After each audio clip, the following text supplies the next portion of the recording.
It's easy to get so overwhelmed by all of the bad that we forget to see the good. In the tough times, we need a message of hope, some good news that reminds us that the worst is never the last thing and that goodness is still there. The world has had a long history of struggle with many difficulties, wars, plagues, and oppression. But in the midst of those troubles, something kept the church going: the good news of Jesus Christ.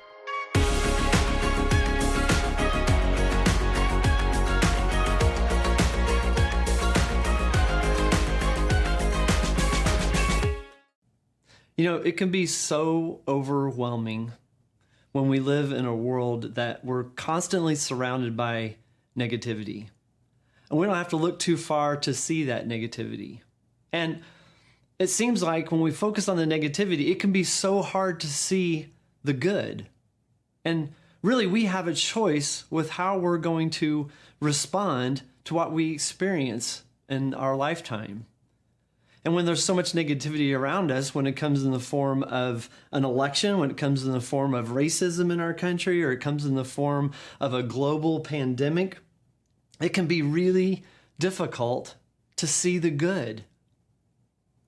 Now, it can be even more difficult to see the good when that hurt and that pain and that negativity that we experience comes from our personal life.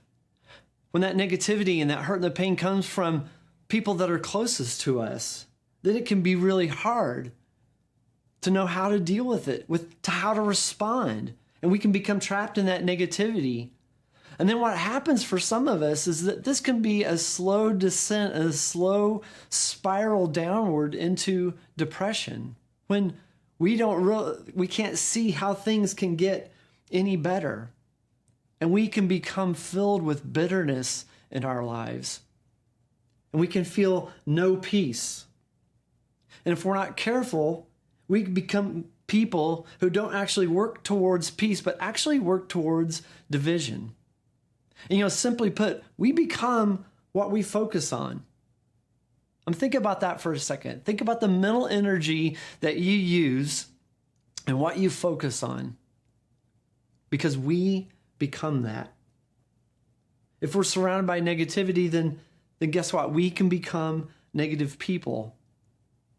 And when this gets in the way, we can't see the good. So how is it that we're supposed to respond?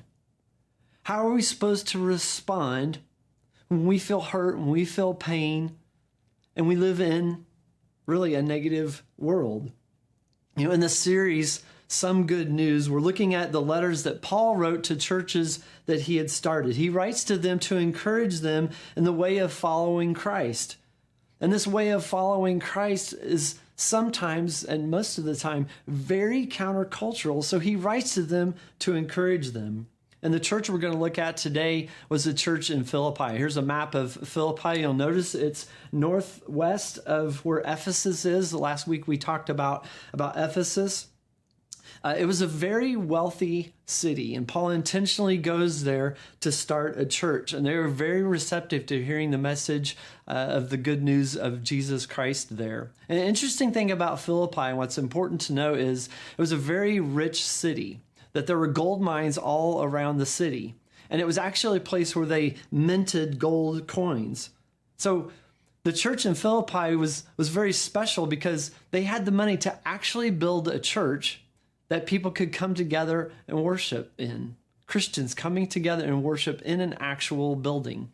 They also used the money that they had to support Paul's missionary journeys. So you can imagine that this church for Paul was very special, and he cared very dearly for them. And he cared about their success, about their living in the way of Christ and spreading the good news. But what we see in Paul's letter to Philippi in Philippians, it was one of his most joy-filled letters. And what Paul conveys in his message, in his joyful spirit, is that he believes that he has unlocked the secret to being content. He's unlocked this secret to having peace in his life, regardless of what's happening around him. For he had suffered many hardships. He had suffered poverty, beatings, illnesses. He'd even been shipwrecked at one point. And he's writing this letter to this church in Philippians, this very wealthy community. He's writing from prison where he's being held without charges. He had every reason to be upset and every reason to be angry, but he's choosing to respond in a different way because Paul recognizes that his joy and his contentment in life was rooted in knowing Jesus, for Paul understood that focusing on Christ is what brings peace. The passage we're going to look at today is from Philippians 4, 1 through 9. We're going to start by looking at verses 1 through 3. Here's verse 1. Therefore, my dear brothers and sisters, stay true to the Lord. I love you and long to see you, dear friends, for you are my joy and the crown I receive for my work. Now I appeal to Euodia and Syntyche, please, because you belong to the Lord, settle your disagreement. And I ask you, my true partner, to help these two women, for they worked hard with me in telling others the good news. They worked along with Clement and the rest of my co-workers, whose names are written in the book of life. These two women in the church, Euodia and Syntyche, were two women leaders. They were powerfully strong women leaders in this congregation, and they had a disagreement. And notice something about Paul addressing their disagreement. He doesn't tell them how to solve their disagreement. He tells them to just solve it, and for others in the community to help them, because he started to recognize that the church had stopped focusing on spreading the good news of Jesus, and they were focusing on this disagreement. They couldn't get past it. And if we compare this to our own lives, there's sometimes that we experience bad in our life. We experience hurt. I don't know what that hurt or that pain maybe would be for you, but we've experienced it at some point. And it seems like the hurt and pain is greater when it comes from those that are close to us. When we get hurt by someone close to us, it can be really difficult to know how to resolve a conflict, to how to get through a disagreement, and then more importantly, how to move on. For many of us, we can't do it, so we retell that story of getting hurt over and over and over again. It could be from a coworker that you work alongside that you experience some hurt, where they didn't have your back like they were supposed to. They didn't hold up their end of the workload, and now you're left with it. It could be that the hurt that you experience in your life could be from the person closest to you, your spouse, that you've experienced hurt, that you've experienced pain, and that's all that you focus on is that hurt and that pain, that you may be laying together in bed, but you could be miles apart. Or maybe for some of us, that hurt or pain is a parent that wounded us in some way growing up. And we just come back to that wound over and over and over again. Again, I'm not sure in your personal life where you may have experienced that kind of hurt and that kind of pain, but I know this, that in our minds, we can go back there in an instant. We can feel that hurt and we can feel that pain in that moment. And as much as we would like for life to return to the moment before that hurt happened, we cannot go back and undo that as much as we would like to. But I believe that Paul's words here speak to us, because I believe Paul is modeling for us that it's not so much about what happened, but in how we choose to respond to what happened. Paul seemingly is looking at this argument between these two people. He doesn't seem to be too concerned about what happened. There's a disagreement. They just need to resolve it, and most importantly, move on. But this can be really hard. Because of that hurt and because of that pain, it seems like that's all we begin to focus on. And after all, it makes for a really good story, right? Really good story of drama. But focusing on the hurt and focusing on that pain and focusing on that negativity of things that have happened to us, it has a profound effect on our lives. Let me give you an example of this. Back in February, my daughter turned 16, and one of the things that she wanted to do was go on a hike. And she didn't want to go on just like a 2 or 3 mile hike. I mean, she wanted to go on a hiking trip. So we chose to go to Arkansas, just dad and daughter hiking trip together. And one of the hikes that we decided to go on down in Devil's Den State Park in Arkansas was the Butterfield Trail. The Butterfield Trail is a somewhere 13 to 14 mile hike. It takes you over 8 to 10 hours to do this. So we researched this. We got down there the night before, and we went to the ranger station, told them what we were going to do. They told us exactly how to meet at the ranger station in the morning, and they were going to walk us through how our day was going to go. So my daughter and I go to the ranger station early in the morning. We're ready to tackle this 13, 14 mile hike together. We go into the ranger station. They have us fill out all this paperwork. I'm giving them my driver's license number. I'm giving them my cell phone number, an emergency contact number. And then they begin to tell us about how the hike was going to go. They ask us how much food we had. They ask us how much water we were carrying. And based off of our size and weight, how much water we needed to have for our day's activity. They said that when you go out on this trail, you will not see another human being. It's just going to be you in the woods, and you can quickly get lost. So you're going to follow what's called a blue blaze. And on the blue blaze is a little arrow, and it will show you, and every so often we'd see a blue blaze, and that's what kept us on the trail so that we could make it back safely. And that's pretty much all they told us. They said, go out, have a great time. And one of the things they had us do was write a card to put it on our rearview mirror. So as if for some reason we didn't make it back, we had to report back into the ranger station at the end of our hike. If we didn't make it back, they said within 24 hours, we would send someone to look for you. So that's all we knew. We're just going to head out on this hike. So this picture was taken right at the very beginning of the hike. We took off, and within a mile, we came across something that they didn't tell us about. There was an actual water crossing. So here's me walking across the river. Within the first mile of a 14-mile hike, we're going across the river. That means for the next 13 miles, I'm walking in wet shoes and wet socks, and both of us were. But they didn't tell us. But you know what? We were unfazed by that. We're like, no big deal. We expected this. This is going to be a great day. We were so excited. We were enjoying the scenery. We were taking pictures of waterfalls. We were looking at the beautiful trees. And let me tell you, it was gorgeous. We were having so much fun, telling stories, breathing in that fresh, clean air. There was not another sound for miles and miles and miles around. It was just us in the woods, and it was amazing. But then between mile 8 and 9, we're walking along, and we kind of smell something. This like dead, a dead smell. And we walk up, literally right off the trail is a dead bear. Here's a picture of the dead bear. I'm going to leave it up there for a second. I don't want anyone getting sick at home, but this is the actual bear that we saw. Okay, you can take it off now. So we see this dead bear. It smells. We're staring at it, and we're saying, that's a dead bear.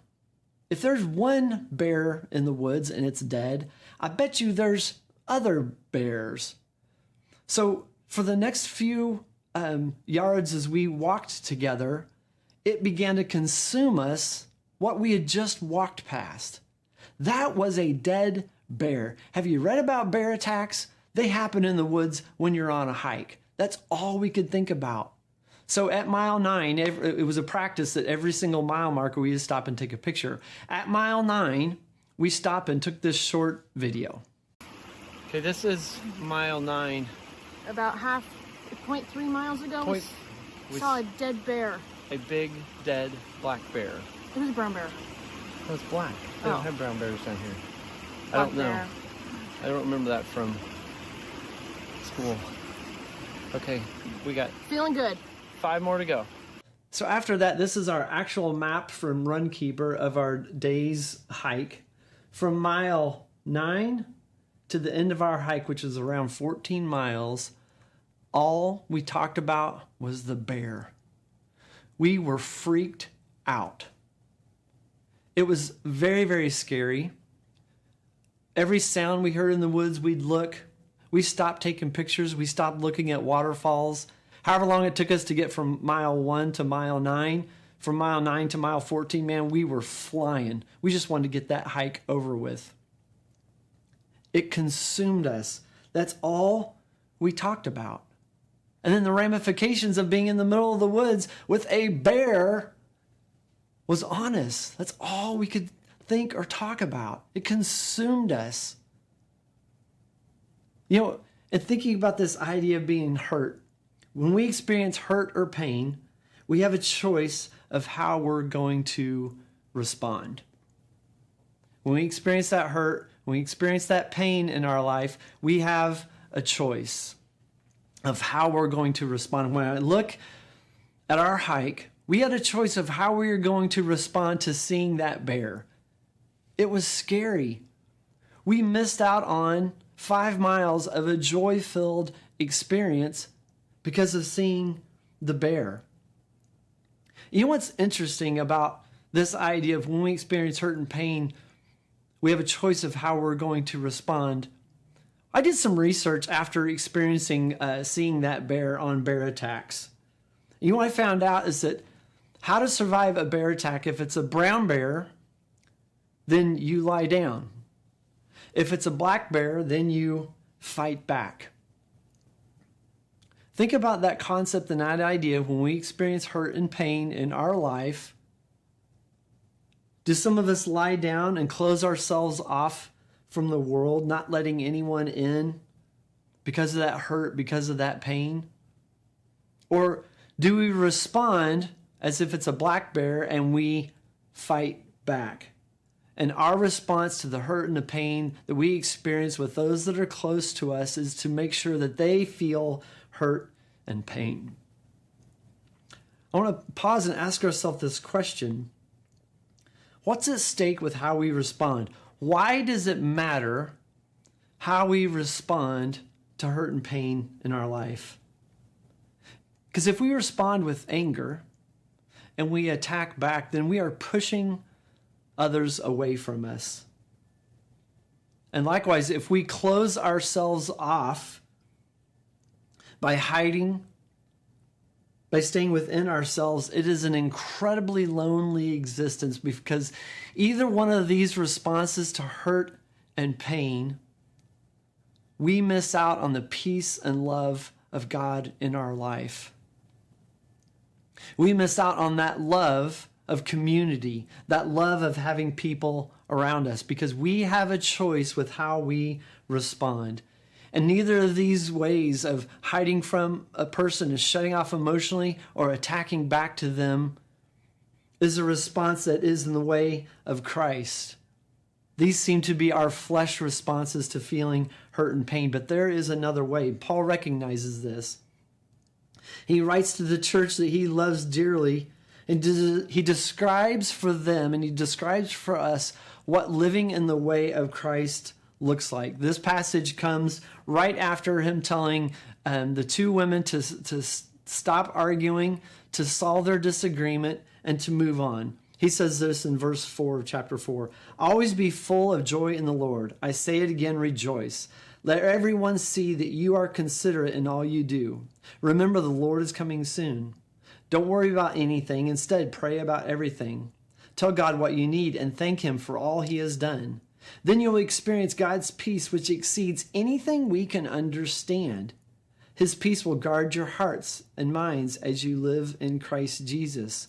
When we focus on the peace of Christ, it will be outside of anything that we can comprehend with our mind. Verse 8. And now, dear brothers and sisters, one final thing. And here's the nugget of today's teachings from Paul. Fix your thoughts on what is true and honorable and right and pure and lovely and admirable. Think about things that are excellent and praiseworthy. Keep putting into practice all you learned and received from me, everything you heard from me and saw me doing. Then the God of peace will be with you. Paul is teaching us a way to respond to hurt and pain in our life by focusing what's good, by focusing on the things that are pure and right and honorable and lovely and admirable. Focus on those things. What Paul had learned and what Paul is teaching us here is that peace in our lives will not come from our circumstances. If we look at the circumstances around us, we will not find peace in them. Remember, Paul's writing from prison. And he had kind of discovered this way of contentment. He discovered this way of peace, and he recognized it's not going to come from our circumstances. You know, when I think back to going into that ranger station before we left, they didn't say anything about a water crossing. They didn't say anything about a bear. Matter of fact, when we got back, we went to the ranger station and we told them that we were back and that we were safe. I said, hey, by the way, we ran across a bear around mile 8. You know what their response was? Oh yeah, that's been dead for a couple weeks. And of course, I and my daughter walk out of the ranger station and I look at her and say, that would have been good information to know before we started the hike. But I wonder if they did that intentionally. I wonder if they would have told us about the bear and told us about the water crossing, that would have been the focus of our hike together, and not on the joy of being in the outdoors, of a father and a daughter being together. I think they were teaching us, as Paul is teaching us, that the peace in our lives, the joy that we can experience, won't come from our circumstances. Peace will come from within us. Friends, peace in our lives that we so desperately want and long for will come when we practice focusing on Christ and following in the way of Christ. And then the peace of Christ will rule in our hearts, will rule in our minds. And that comes from within inside us and not from our circumstances. And when we do this, and we look at those people that are close to us, who have hurt us, who we've experienced pain from, only when we put this into practice will we be able to see the good news in them. Amen.